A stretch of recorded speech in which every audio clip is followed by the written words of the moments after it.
मैं ही सृष्टि का आदि, मध्य और अंत हूँ। मैं समय हूँ, सबका नाश करने वाला। मैं संसार का उपभोग करने आया हूँ।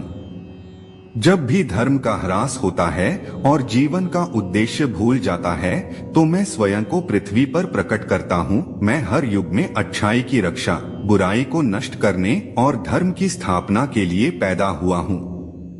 जैसे वे मेरे पास आते हैं, वैसे ही मैं उन्हें ग्रहण करता हूँ। सभी पथ अर्जुन मेरी ओर ले जाते हैं। पशुओं में मैं सिंह हूँ, पक्षियों के बीच चील गरुड़। मैं प्रहलाद हूँ, जो राक्षसों के बीच पैदा हुआ हूँ, और उन सभी उपायों में मैं समय हूँ। मैं मृत्यु हूँ, जो सभी पर विजय प्राप्त करती है, और सभी प्राणियों का स्रोत, जो अभी पैदा होना बाकी है। बस इतना याद रखें कि मैं हूँ, और मैं अपने अस्तित्व के केवल एक अंश के साथ पूरे ब्रह्मांड का समर्थन करता हूँ। निहारना अर्जुन, 1,00,000 दिव्य रूप, रंग और आकार की एक अनंत विविधता के साथ प्राकृतिक दुनिया के देवताओं को निहारें, और कई और चमत्कार पहले कभी प्रकट नहीं हुए। मेरे शरीर के भीतर पूरे ब्रह्मांड को देखें, और अन्य चीजें जिन्हें आप देखना चाहते हैं। वह मुझे प्रिय है, जो सुख के पीछे नहीं भागता और न दुख से दूर भागता है, न शोक करता है, न लालसा करता है, वरन वस्तुओं को वैसे ही आने देता है जैसे हो जाता है। जिस प्रकार पूरे देश में बाढ़ आने पर जलाशय का कोई उपयोग नहीं होता है, उसी तरह शास्त्रों का उस प्रबुद्ध पुरुष या महिला के लिए बहुत कम उपयोग होता है, जो हर जगह भगवान को देखता है।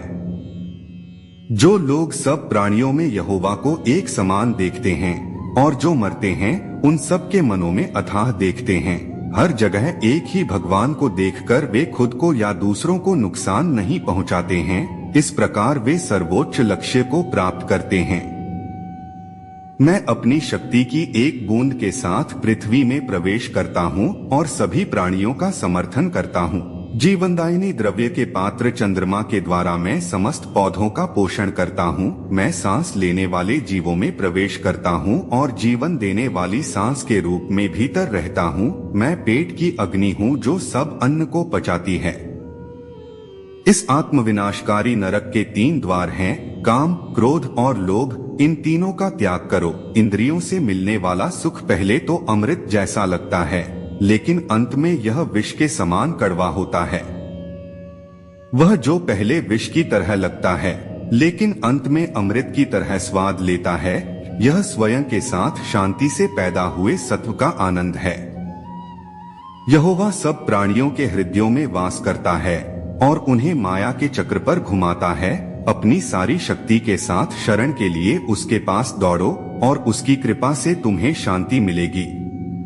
जो कुछ तू करे वह मेरे लिथे भेंट कर, अर्थात जो अन्न तू खाता है, जो बलि चढ़ाता है, जो सहायता तू देता है, और अब के दुख भी। मैं गर्मी हूँ, मैं बारिश देता और रोकता हूँ, मैं अमरता हूँ और मैं मृत्यु हूँ। मैं क्या हूँ और क्या नहीं हूँ। जो अन्य देवताओं की श्रद्धा और भक्ति से पूजा करते हैं, वे भी मेरी पूजा करते हैं। अर्जुन, भले ही वे सामान्य रूपों का पालन न करें, मैं ही समस्त उपासना का पात्र, उसका भोक्ता और प्रभु हूँ। जो मृत्यु के समय मुझे स्मरण करेंगे, वे मेरे पास आएंगे, इस पर संदेह न करें। मृत्यु के समय जो कुछ भी मन में व्याप्त है, वह मृत्यु के गंतव्य को निर्धारित करता है। वे हमेशा उस अवस्था की ओर प्रवृत्त होंगे। जब ध्यान में महारत हासिल हो जाती है, तो मन हवा रहित स्थान में दीपक की लौ की तरह अडिग रहता है।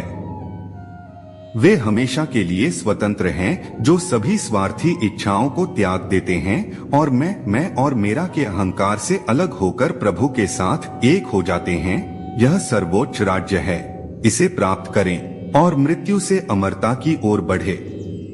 वे बुद्धि में रहते हैं, जो अपने आप को सब में और सब में सब कुछ देखते हैं, जिन्होंने हर स्वार्थ की लालसा को त्याग दिया है और दिल को पीड़ा देने वाली इंद्रियों को त्याग दिया है। कर्म का अर्थ आशय में है, कार्रवाई के पीछे की मंशा मायने रखती है। जो लोग केवल कर्म के फल की इच्छा से प्रेरित होते हैं, वे दुखी होते हैं, क्योंकि वे जो करते हैं उसके परिणाम के बारे में लगातार चिंतित रहते हैं।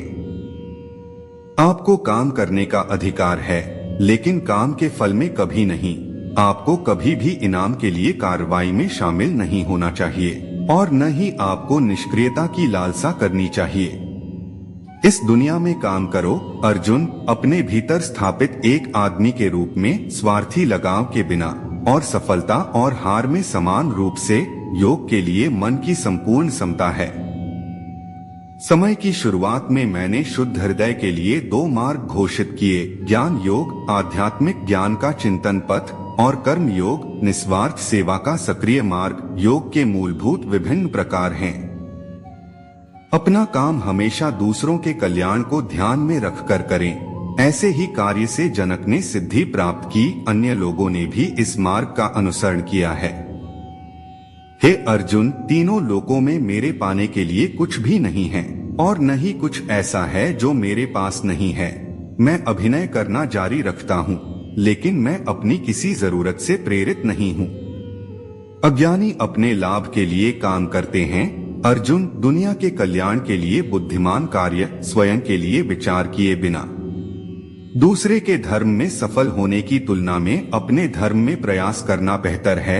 अपने धर्म का पालन करने में कुछ भी नहीं खोता है, लेकिन दूसरे के धर्म में प्रतिस्पर्धा भय और असुरक्षा को जन्म देती है। इंद्रियां शरीर से ऊंची हैं, मन इंद्रियों से ऊंचा है। मन के ऊपर बुद्धि है और बुद्धि के ऊपर आत्मा है। इस प्रकार जो सर्वोच्च है उसे जानकर आत्मा को अहंकार पर शासन करने दें। स्वार्थी इच्छा वाले भयंकर शत्रु का वध करने के लिए अपनी शक्तिशाली भुजाओं का प्रयोग करें। अर्जुन, आप और मैं कई जन्मों से गुजरे हैं। तुम भूल गए हो, लेकिन मुझे वे सब याद हैं। मेरा सच्चा अस्तित्व अजन्मा और परिवर्तनहीन है। मैं हर प्राणी में वास करने वाला यहोवा हूँ। मैं अपनी माया के बल से अपने को एक सीमित रूप में प्रकट करता हूँ।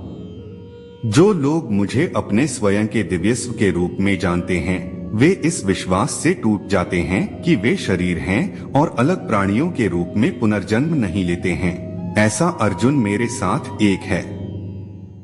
स्वार्थ, भय और क्रोध से मुक्त होकर, मुझसे भरकर मेरे सामने आत्मसमर्पण कर दिया। मेरे अस्तित्व की आग में शुद्ध हो गया। कई मुझ में एकता की स्थिति में पहुंच गए हैं। कर्म मुझ पर इसलिए नहीं टिकते क्योंकि मैं उनके परिणामों से जुड़ा नहीं हूँ। जो लोग इसे समझते हैं और इसका अभ्यास करते हैं, वे स्वतंत्रता में रहते हैं। बुद्धिमान यह देखते हैं कि अकर्म के बीच में कर्म होता है और कर्म के बीच में अकर्म होता है। उनकी चेतना एकीकृत है और प्रत्येक कार्य पूर्ण जागरूकता के साथ किया जाता है। चढ़ाने की प्रक्रिया ब्रह्मा है। जो अर्पित किया जाता है वह ब्रह्मा है। ब्राह्मण ब्रह्मा की अग्नि में यज्ञ करता है। जो प्रत्येक कर्म में ब्रह्मा को देखता है, उसे ब्रह्मा की प्राप्ति होती है। हे अर्जुन, ज्ञान की भेंट किसी भी भौतिक भेंट से बेहतर है, क्योंकि सब कामों का लक्ष्य आत्मिक बुद्धि है। उन लोगों से संपर्क करें जिन्होंने जीवन के उद्देश्य को महसूस किया है और उनसे श्रद्धा और भक्ति के साथ सवाल करें। वे तुम्हें इस ज्ञान में निर्देश देंगे। हे अर्जुन, यदि आप पापियों में सबसे अधिक पापी होते तो भी आप आध्यात्मिक ज्ञान की बेड़ा से सभी पापों को पार कर सकते थे। जैसे आग की गर्मी लकड़ी को राख कर देती है, वैसे ही ज्ञान की आग सभी कर्मों को भस्म कर देती है। जो ब्रह्मा के प्रति समर्पण करते हैं, वे सभी स्वार्थी आसक्तियां पानी में साफ और सूखे कमल के पत्ते की तरह हैं। पाप उन्हें छू नहीं सकता। जो लोग अपने सभी कर्मों में आसक्ति को त्याग देते हैं, वे 9 द्वारों के शहर में शरीर के मालिक के रूप में संतुष्ट रहते हैं। उन्हें कार्रवाई करने के लिए प्रेरित नहीं किया जाता है, न ही वे दूसरों को कार्रवाई में शामिल करते हैं। जिनके पास यह ज्ञान है, वे सभी के लिए समान सम्मान रखते हैं। वे एक आध्यात्मिक साधक और एक बहिष्कृत, एक हाथी, एक गाय और एक कुत्ते में एक ही आत्मा देखते हैं। इंद्रियों की दुनिया में कल्पित सुखों की शुरुआत और अंत है और दुख को जन्म देते हैं। अर्जुन, बुद्धिमान उनमें सुख की तलाश नहीं करते, लेकिन जो शरीर में उत्पन्न होने वाले काम और क्रोध के आवेगों को दूर करते हैं, वे पूर्ण हो जाते हैं और आनंद में रहते हैं। वे अपना आनंद, अपना आराम और अपना प्रकाश पूरी तरह से अपने भीतर पाते हैं। भगवान के साथ संयुक्त वे ब्रह्मा में निर्वाण प्राप्त करते हैं। क्रोध और स्वार्थी इच्छा से मुक्त, मन में एकाकार, जो योग के मार्ग का अनुसरण करते हैं और स्वयं को महसूस करते हैं, वे उस सर्वोच्च स्थिति में हमेशा के लिए स्थापित हो जाते हैं।